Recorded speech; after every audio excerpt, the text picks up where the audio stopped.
Bismillahirrahmanirrahim. Assalamualaikum warahmatullahi wabarakatuh. Alhamdulillahirabbil alamin wa bihi nasta'inu ala umuri dunya waddin. Wassalatu wassalamu ala asyrafil anbiya wal mursalin nabiyina Muhammadin wa ala alihi wa ashabihi ajma'in. Wa man tabi'ahum bi ihsanin ila yaumil amma ba'd. Alhamdulillah, Bapak-bapak, Ibu-ibu, para jamaah yang dimuliakan Allah Subhanahu wa taala.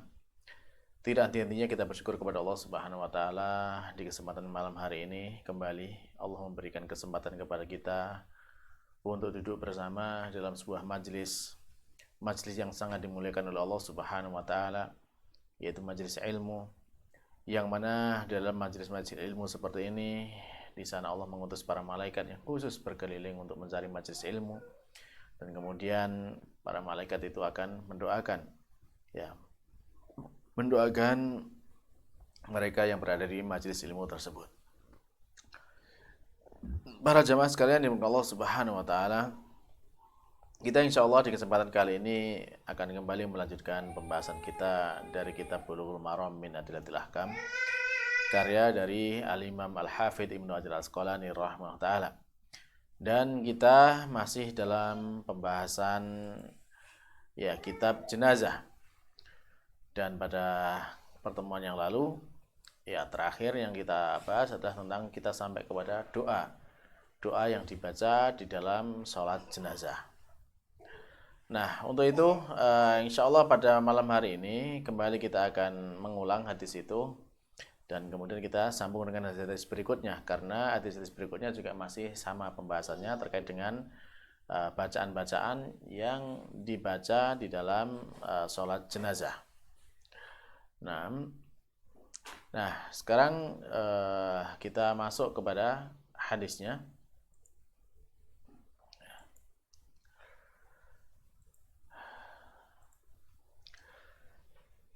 Kita baca.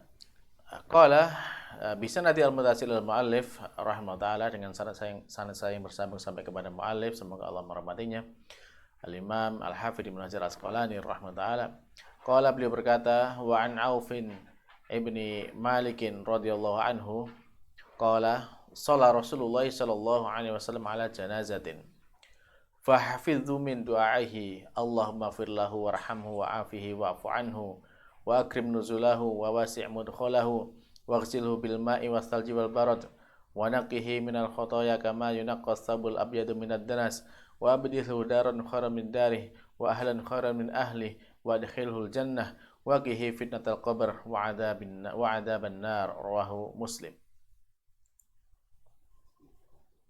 Dari Auf bin Malik radhiyallahu anhu yang berkata, Rasulullah sallallahu alaihi wasallam salat atas jenazah, aku hafal dari doanya, yaitu Allahumma ighfir lahu warhamhu wa'afihi wa'fu anhu wa akrim nuzulahu wa wasi' madkhalahu waghsilhu bil ma'i was-salji wal barad wa nakfihi minal khotoya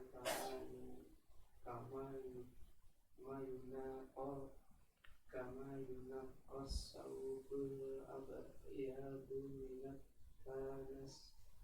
kanasi wa abdilhu daron khairan min darihi wa ahlan khairan min ahlihi wa adkhilhul jannah wa qihi fitnatal qabri wa adzabin nar. Ya Allah, ampunilah ia, rahmatillah, lindungilah, maafkanlah, muliakan tempatnya, luaskanlah tempat masuknya, mandikanlah ia dengan air salju dan air angin, bersihkanlah ia dari kesalahan-kesalahan sebagaimana kain bukit dibersihkan dari kotoran. Hajilah ia rumah yang lebih baik dari rumahnya, ahli yang lebih baik dari ahlinya.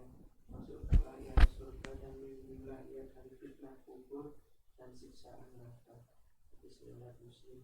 Dengan hadis 1, sunnah berdoa dengan doa resmi ini bagi yang bisa. Sunnah menghafal doa-doa Nabi. Wajib iman kepada nikmat dan siksa kubur. Kita beriman kepada ujian kubur dan bahwa Allah menyumpahkan para mukmin yang bertauhid dalam kubur. surga neraka ada dan tidak akan rusak. Wajib ikhlas dalam berdoa untuk jenazah. Baik, Alhamdulillah. Jadi hadis ini kemarin sudah kita jelaskan tentang makna-maknanya, kandungan-kandungannya. Dan sekarang kita lanjutkan saja kepada hadis yang berikutnya, masih semakna dengan ini, yaitu tentang bacaan yang kita baca di dalam doa sholat jenazah. Kita lanjutkan hadis berikutnya. Bisa di al-mutasil al-mu'allif dengan selesai bersambung sampai kepada mu'allif al-imam al-hafidh ibn Hajar al-Asqalani rahimahullah qala, beliau berkata, wa an Abi Hurairah radhiyallahu anhu qala kana Rasulullah sallallahu alaihi wasallam idza shalla ala janazatin yaqulu Allahumma ighfir li hayyina wa mayyitina wa syahidina wa ghaibina wa saghirina wa kabirina wa dzakirina wa unsana Allahumma man ahyaitahu minna fa ahyihi 'alal Islam wa man tawaffaitahu minna fatawaffahu 'alal iman Allahumma la tahrimna ajrahu wa la tudillana ba'dahu rawahu Muslim wal arba'ah. Dari Abu Hurairah radhiyallahu anhu, ia berkata, adalah Rasulullah Shallallahu Alaihi Wasallam apabila salat jenazah beliau berdoa yang maknanya, ya Allah, ampunilah orang-orang yang masih hidup dan sudah meninggal dari kami, orang-orang yang hadir dan yang tidak hadir, yang muda dan yang tua, yang laki-laki dan yang perempuan. Ya Allah, orang yang telah Engkau hidupkan di antara kami, hidupkanlah ia di atas Islam, dan orang yang telah Engkau matikan, matikanlah ia atas iman.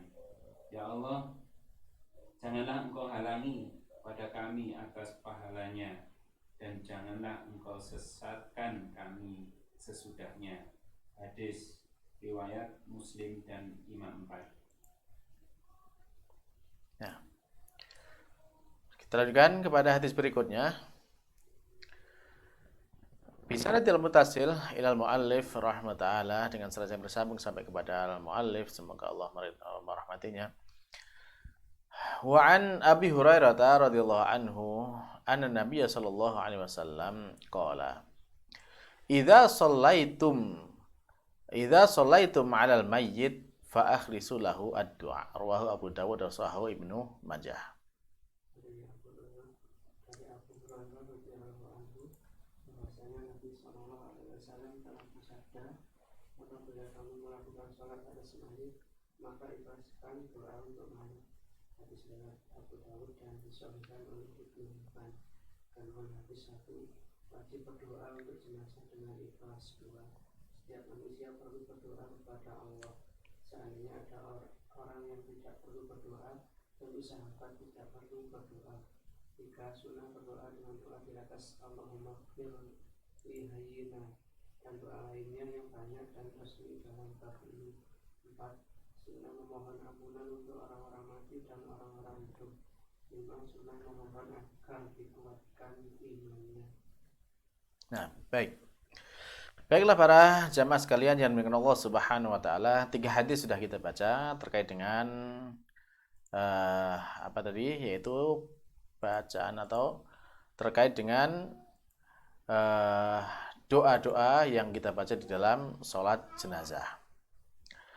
Nah, kemudian dari sini kita bisa mengambil faedah-faedah apa yang disampaikan misalkan oleh Syekh Al-Bassam dalam kitab beliau Tawdihul Ahkam ya. Jadi bahwasanya di antaranya bahwasanya yang bisa kita ambil pelajarannya ya, kita sangat dianjurkan untuk berdoa di dalam sholat jenazah. Dan doa ini dilaksanakan setelah takbir ketiga. Karena kemarin kan sudah kita jelaskan takbir pertama, setelah takbir pertama baca apa? Al-Fatihah. Takbir kedua baca sholawat ya. Takbir ketiga baca doa. Juga boleh setelah takbir yang keempat juga kita tambahi doa.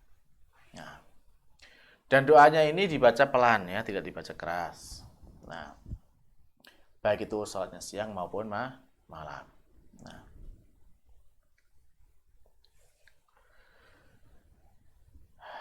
kemudian Sebenarnya untuk doanya, ya tidak ada doa khusus, tetapi yang dipraktikkan oleh Rasulullah adalah doa yang tadi kita baca. Karena banyak riwayat tentang doa-doa dalam salat jenazah, ya. Tapi yang sudah kita baca tadi itu yang lebih layak untuk kita amalkan, karena itu langsung dipraktikkan oleh Rasulullah Shallallahu Alaihi Wasallam. Kemudian berdoa ya sangat dianjurkan, bahkan dikatakan sebagai wajib ya ketika kita mendoakan kepada jenazah. Ya, mengapa? Ya bahwasanya kita semuanya butuh doa. Ya, kita semuanya butuh doa.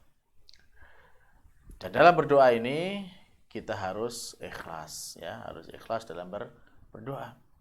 Karena doa yang tidak ikhlas ya tidak akan diterima oleh Allah Subhanahu wa taala. Sehingga kalau misalkan di sebagian daerah itu ada yang sholat jenazahnya itu orang yang mensolati itu harus diamplopin gitu. Ya sebenarnya itu bisa mengurangi keikhlasan, tapi kembali kepada hati masing-masing ya. Kalau memang dia ikhlas dalam mendoakan ya insya Allah tidak masalah. Tapi ketika kemudian ada di antara jamaah yang dia itu ikut sholatnya karena berharap dapat amplopnya, nah itu jadi masalah ya. Jadi bukan itu yang diharapkan. Nah, dan doa yang paling minim yang bisa kita ucapkan adalah Allahumma firlahu ya semoga ya Allah ampunilah dia. Nah, itu yang paling minim yang bisa kita baca. Nah, kalau mau panjang ya seperti tadi, ya Allahumma firlahu warhamhu wa'afi wa'fu anhu wa'akrim nuzulahu dan seterusnya. Atau yang satunya Allahumma firli hayyidina wa mayyidina wa syahidina wa ghaibina dan seterusnya. Nah, itu dari doa-doa yang diajarkan oleh Rasulullah Shallallahu Alaihi Wasallam. Pelajaran berikutnya bahwasanya kita semuanya butuh kepada doa. Mengapa doa ini bermanfaat bagi kita dalam hidup kita maupun setelah mati kita? Ya. Dan kita tidak bisa tidak tanpa berdoa. Karena orang yang nggak mau berdoa ya tentu dikatakan Allah Subhanahu wa taala termasuk orang yang sombong ya. Ud'uuni astajib lakum. Berdoalah kepadaku ya maka aku kabulkan. Dan seterusnya bahwasanya Allah menyatakan ya orang yang sombong tidak mau berdoa. Ya. Makanya kita butuh berdoa kepada Allah Subhanahu wa taala. Bahkan para sahabat saja yang mereka sebagai manusia terbaik ya, kaum terbaik yang dikatakan oleh Rasulullah SAW sebagai generasi terbaik, mereka masih butuh doa. Mereka masih didoakan oleh Rasulullah. Ya apalagi kita. Ya, kita yang nggak ada apa-apanya dengan mereka, keimanan mereka jauh di atas kita, mereka masih didoakan. Apalagi kita sangat butuh dengan doa. Tapi kemudian yang berikutnya, faedahnya bahwasanya Nabi kita Muhammad SAW itu beliau manusia biasa. Beliau tidak memiliki manfaat dan tidak memiliki mudarat yang bisa langsung diberikan kepada sahabatnya.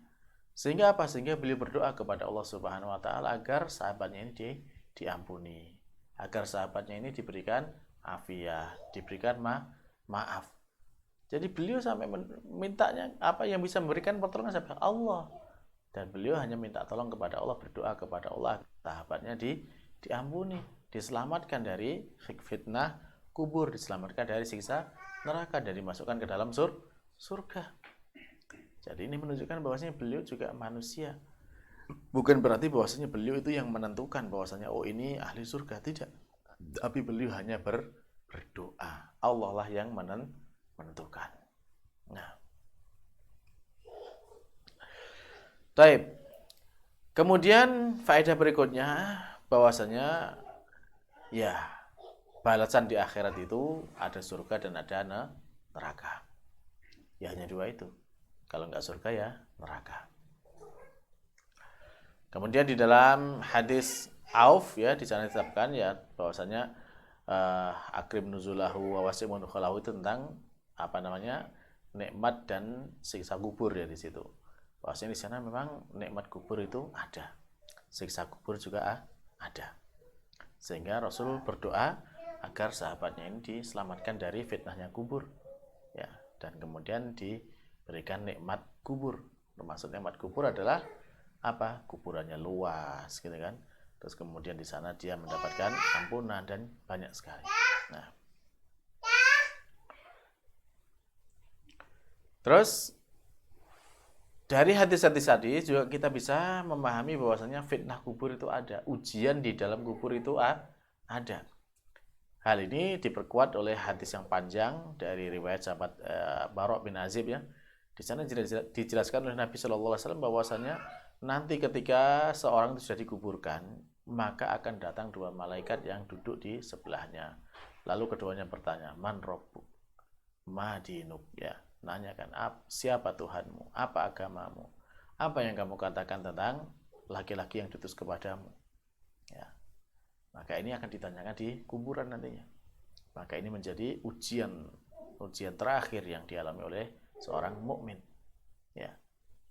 Karena kalau orang mukmin bisa menjawab, maka kemudian setelah itu dia akan dilapangkan kuburannya seluas mata memandang dengan taman-taman seperti taman surga. Di dalam doa tadi juga disebutkan bahwasanya di sana wa abdilhu ahlan khairan min ahli. Gantilah baginya keluarga yang lebih baik daripada keluarganya. Ya, maksudnya bagaimana? Maka di sini kata ganti ini mencakup dua makna. Bisa mengganti secara hakikatnya, secara itu, atau mengganti secara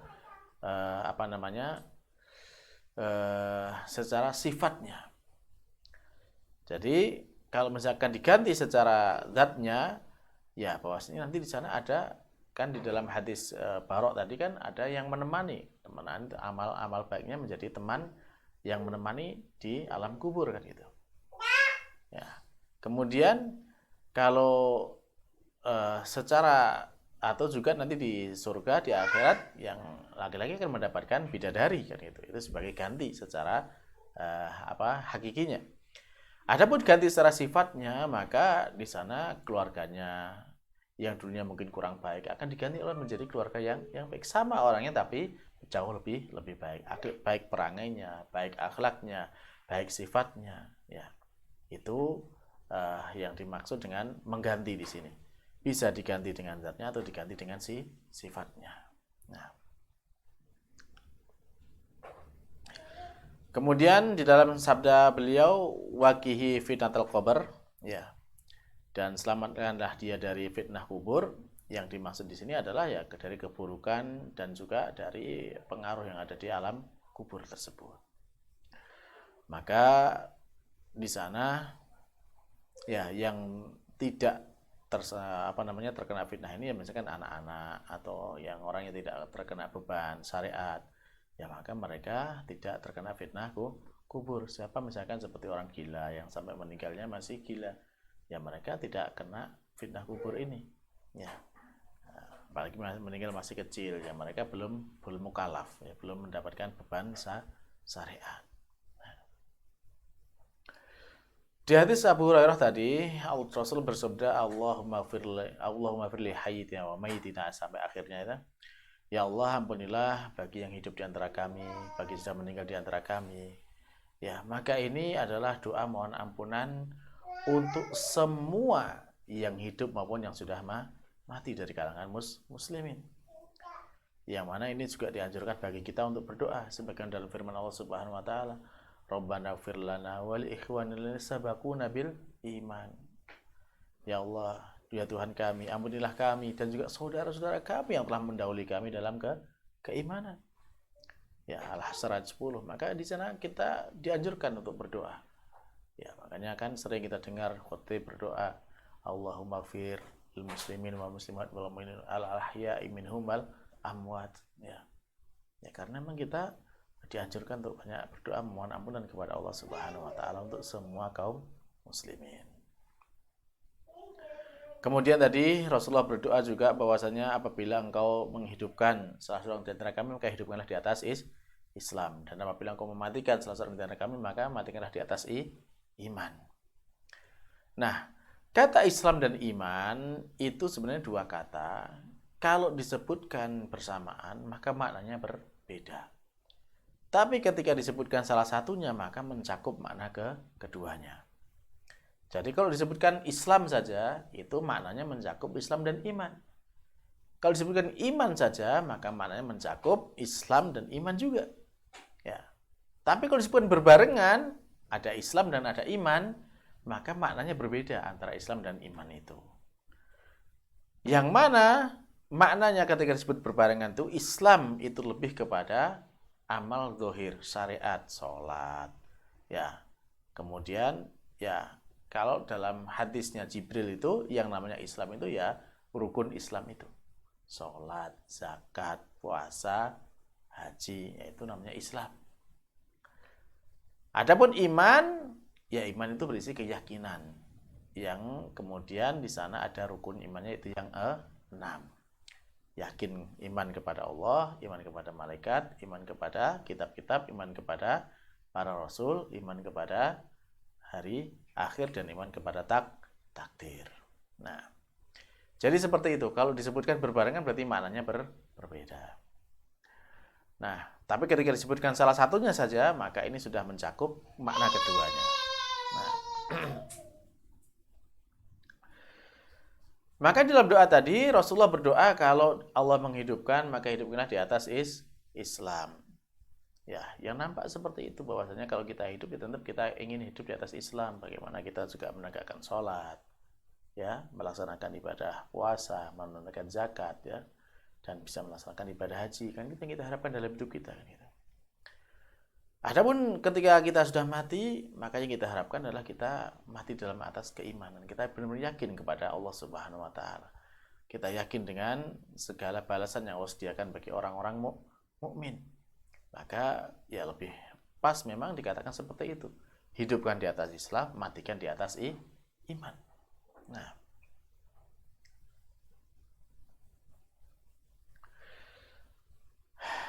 dan tentunya kedudukan iman itu sendiri itu lebih tinggi daripada kedudukan Islam, karena di sana kan ditanyakan di dalam hadis itu kan, apa itu Islam, apa itu iman, apa itu ihsan, itu semakin bertingkat. Paling rendah Islam, kemudian di atasnya itu lagi ada iman, di atasnya adalah ihsan. Bahkan di dalam Al-Quran Allah sendiri menyatakan bahwasanya orang-orang Badui yang ketika baru masuk Islam, di sana mereka mengatakan, kami sudah beriman. Oh belum, kata Allah. Katakanlah kami baru Islam. Jadi Islam dulu baru iman. Jadi Islam tingkatan yang lebih rendah daripada iman. Sehingga ketika kita wafat menghadap kepada Allah Subhanahu, tentu kita berharap dalam derajat yang lebih tinggi, yaitu kita wafat di atas keimanan.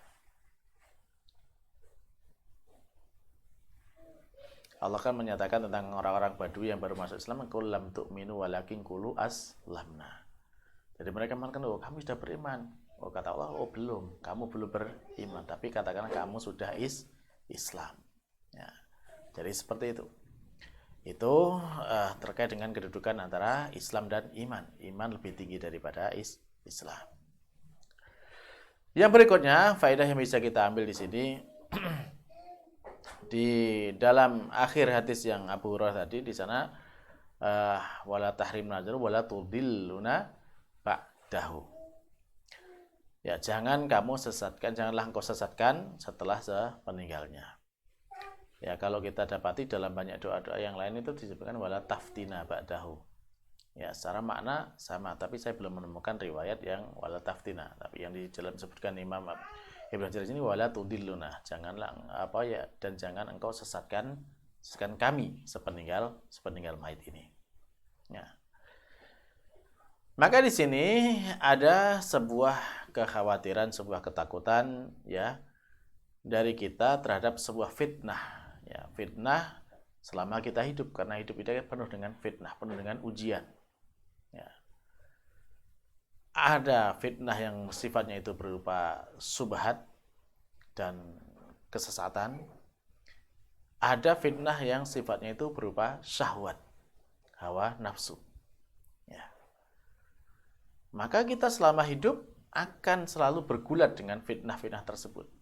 Bisa fitnah yang berupa subhat, kerancuan-kerancuan berpikir ataupun keyakinan, dan juga bisa fitnah yang berupa yang berupa syahwat atau hawa nafsu. Sehingga Nabi kita Muhammad SAW itu juga mengajarkan kepada kita, ya muqallibal qulub, Sabit qalbi ala dinik, wahai yang membolak-balikkan hati, tetapkanlah hatiku ini di atas agamamu. Karena tanpa pertolongan dari Allah Subhanahu wa taala kita ya tentu akan binasa. Karena kita berhadapan dengan musuh yang tidak bisa kita lihat, yang selalu berusaha ingin menghancurkan kita. Tapi kalau kita ditolong oleh Allah Subhanahu wa taala, maka tentu insya Allah kita akan selamat dari segala macam serangan musuh itu terhadap kita.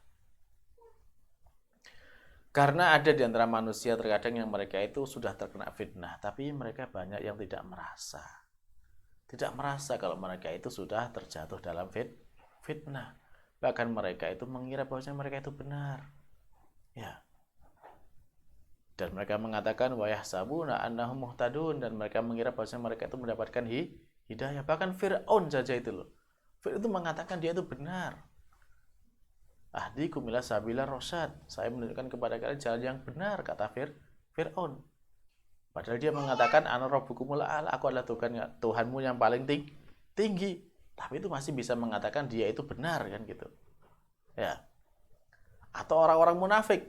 Jadi mereka mengatakan selama mereka berbuat itu apa untuk apa? Untuk berbuat islah, memperbaiki, padahal mereka merusak kan gitu.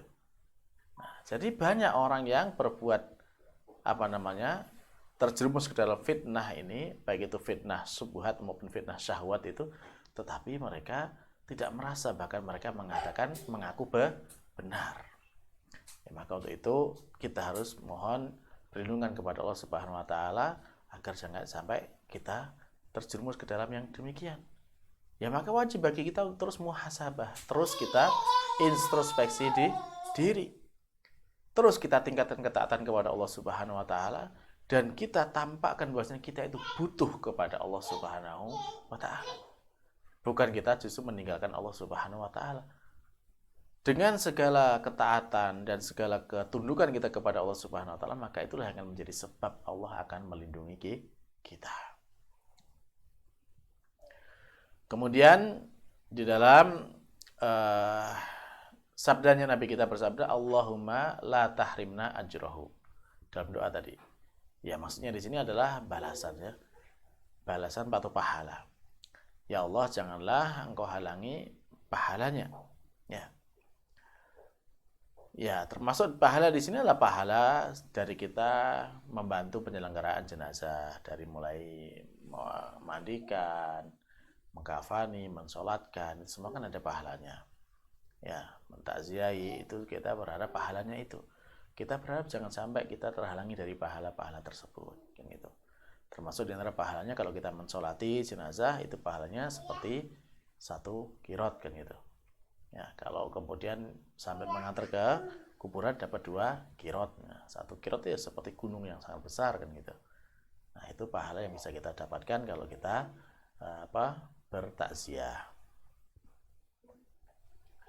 Demikian juga pahala yang kita harapkan atas sabarnya kita atau keluarga yang terkena musibah, sabar ya menghadapi musibahnya, maka diharapkan pahalanya di situ. Ya. Demikian juga kita berharap kepada Allah Subhanahu wa taala agar pahalanya si mayit juga tetap disampaikan kepada si mayit, tidak dihalangi oleh Allah Subhanahu wa taala. Nah. Baik. Kemudian di antara faedah berikutnya yang bisa kita ambil bahwasannya di dalam berdoa Allah memerintahkan kepada kita secara mutlak agar ikhlas dalam berdoa. Ya, kita ikhlas dalam berdoa. Meskipun yang kita doakan itu mungkin orang yang tidak baik, orang yang banyak berbuat dosa. Ya, tentunya dalam mendoakan kita harus ikhlas. Benar-benar kita mohonkan pertolongan kepada orang. Karena kalau mungkin ada orang yang nggak baik itu, kita mendoakan kan megah gitu ya. Alasan Allah kan gitu ya. Selama hidupnya kayak gitu, lah apa didoakan kan gitu. Tapi kalau kita memang ya ingin mendoakan, ya kita doakan dengan ikhlas, tulus kepada Allah Subhanahu wa taala, karena dia juga saudara kita, sesama muslim. Nah, bahkan saudara kita yang mereka itu selama hidupnya banyak maksiat, banyak dosa, itu mereka lebih butuh doa daripada yang taat kan gitu. Kalau yang taat, ya mungkin dia sudah punya banyak amalan yang bisa menghapus dosanya. Nah, ini yang nggak taat selama hidupnya, banyak berbuat dosa. Terus apa yang dijadikan penghapus dosanya? Kalau bukan dari doa-doa kita. Dan seperti itu bahwasanya ya kalau memang itu sudah wafat gitu ya, terus sudah kita ya tentunya kita mohonkan ampunan kepada Allah Subhanahu wa taala. Sudahlah selesai urusannya, kita maafkanlah gitu. Ya, dia sudah mempertanggungkan perbuatannya di hadapan Allah Subhanahu wa taala. Baik. Nah, terakhir faedahnya bahwasanya hadis-hadis tentang doa kepada mayit ini ada banyak ya. Ada banyak dan kemudian juga tidak ditentukan harus yang ini, tidak seperti itu. Maka ya di sini tentu bahwasanya kita boleh memilih ya. Boleh memilih mana doa yang mudah kita amalkan, dan tentunya ya yang paling baik adalah yang mengikuti apa yang disampaikan oleh Nabi Shallallahu alaihi wasallam. Dan tentunya dalam memilih doa-doa tersebut kita berdoa membacanya dengan penuh ikhlas ya. Tidak boleh ya doa itu tidak ikhlas karena Allah Subhanahu wa taala. Taib. Ada tambahan faedah terkait dengan masalah doa-doa ini. Ya.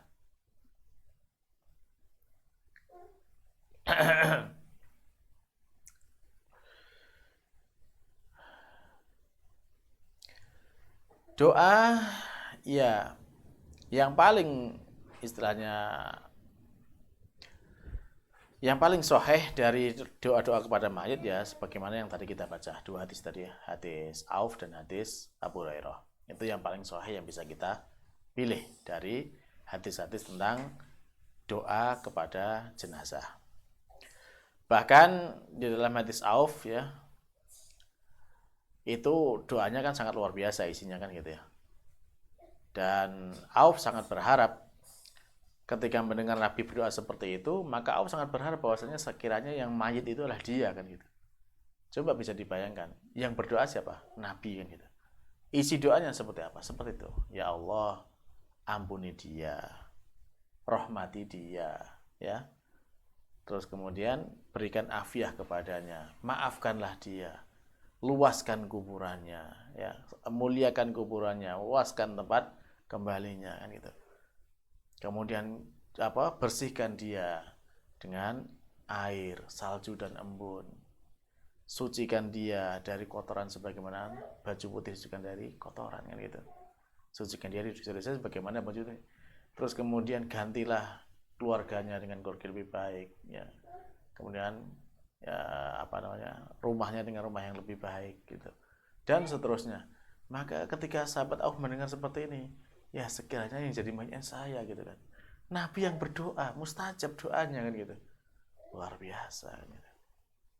Karena saking banyaknya bagusnya doa dan saking ya maksudnya banyak kebaikan dalam doa tersebut. Nah.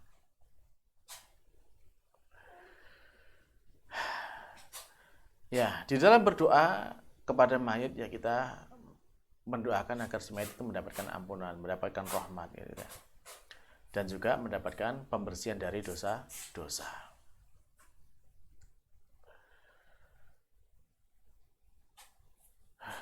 Kemudian di dalam doanya sahabat Abu Hurairah, maka di sana doanya untuk ke seluruh kaum muslimin, baik yang hadir maupun yang tidak hadir, yang hidup maupun yang sudah mati, yang besar maupun yang kecil, ya laki-laki ataupun perempuan.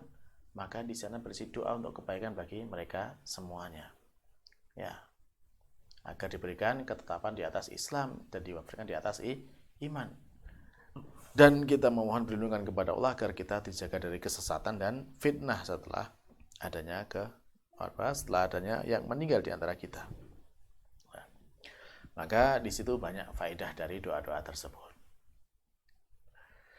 Kemudian ketika Syekhul Islam Ibnu Taimiyah ditanya terkaitan dengan untuk menghapuskan dosa itu kenapa kok dengan salju dan embun misalkan seperti itu.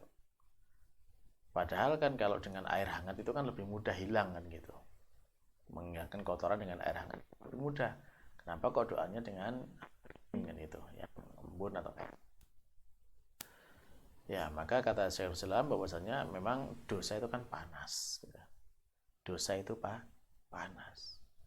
Ya, maka tentunya yang lebih sesuai untuk menghilangkan panasnya dosa itu adalah dengan dinginnya salju atau dinginnya embun. Nah, tapi mungkin pembahasan terakhir yang kita sampaikan pada kesempatan kali ini, bagaimana kalau misalkan yang meninggal itu masih kecil atau bayi? Apakah doanya sama seperti tadi? Allahumma ighfir lahu warhamhu wa'afihi? Ya tentu tidak, karena masih bayi, dia belum berdosa. Kalau belum balik, belum memiliki dosa, belum dicatat dosanya. Ya. Maka di sana ada sebuah riwayat dari Imam Ahmad bahwasanya marfu' sampai kepada Nabi sallallahu alaihi wasallam, ya, bahwasanya ya keguguran atau bayi yang lahir ketika bayi yang meninggal ketika lahirnya itu tetap disolati, ya, dan didoakan untuk kedua orang tuanya agar orang tuanya mendapatkan ampunan, rahmat dan afiyah, ya, kesejahteraan. Nah, terus ketika sholat mensolati apa doanya? Ketika mensolati kita doakan, Allahumma ja'alhu lana salafa wa farata wa dhukhra wa idhatan wa atibaran. Allahumma ja'al dhukhuran liwalidayhi bil maghfirah wa rahmah wa la'afiyah. Ini riwayat Imam Baihaqi. Jadi ya Allah, jadikanlah bayi ini yang meninggal ini ya sebagai simpanan pahala yang mendahului, yang disegerakan bagi kedua orang tuanya, dan menjadi modal yang berharga bagi orang tuanya, dan meninggalnya bayi ini menjadi pelajaran bagi kita, menjadi nasihat bagi kita, ya. Dan jadikanlah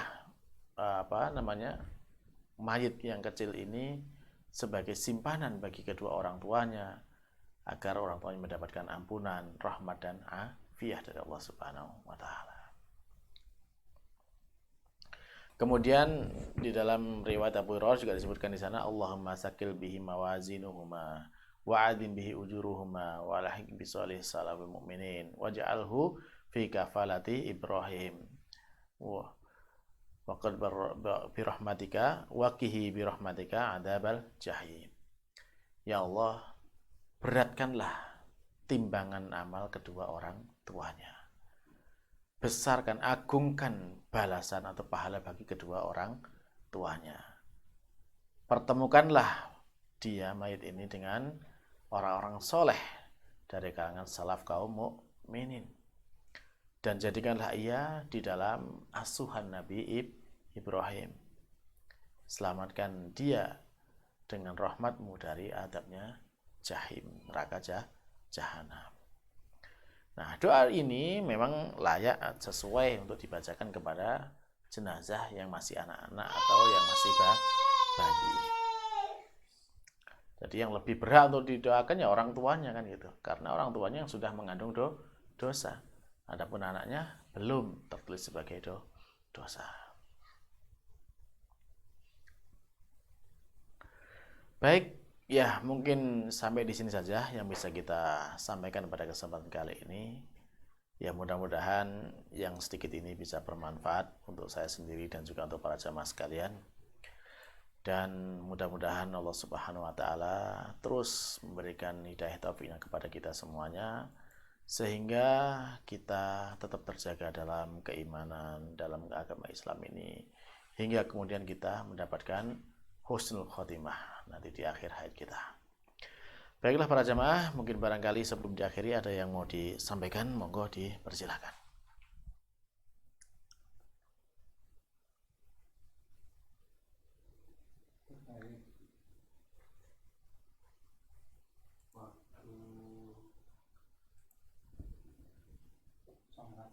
Oke.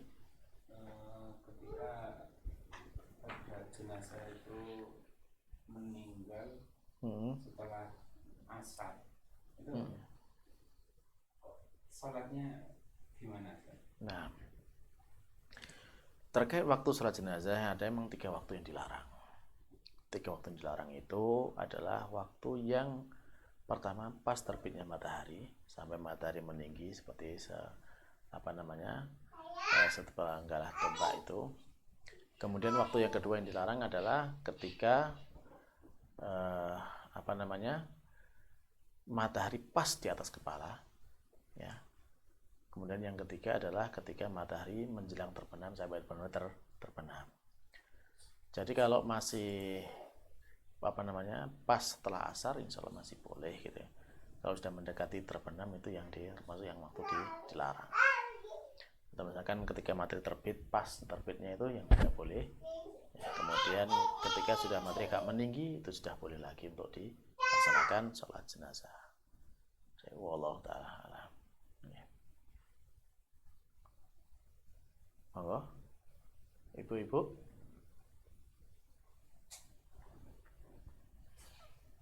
Ada yang mau disampaikan, ibu-ibu?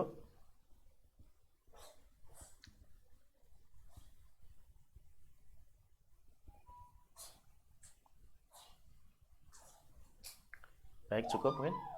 Baik, alhamdulillah. Baiklah para jamaah sekalian yang Allah Subhanahu wa taala, kalau memang ini sudah cukup ya, maka sekali lagi kita terus berdoa kepada Allah Subhanahu wa taala agar kita senantiasa diberikan bimbingan hidayah taufiknya hingga kita mendapatkan husnul khotimah dan kita terhindar dari su'ul khotimah. Allahumma inna nas'aluka husnul khotimah wa na'udzubika min su'il khotimah. Amin. Kita akhiri, subhanakallahumma rabbana wa bihamdika asyhadu an la ilaha illa anta astaghfiruka wa atubu ilaik. Wassalamualaikum warahmatullahi wabarakatuh.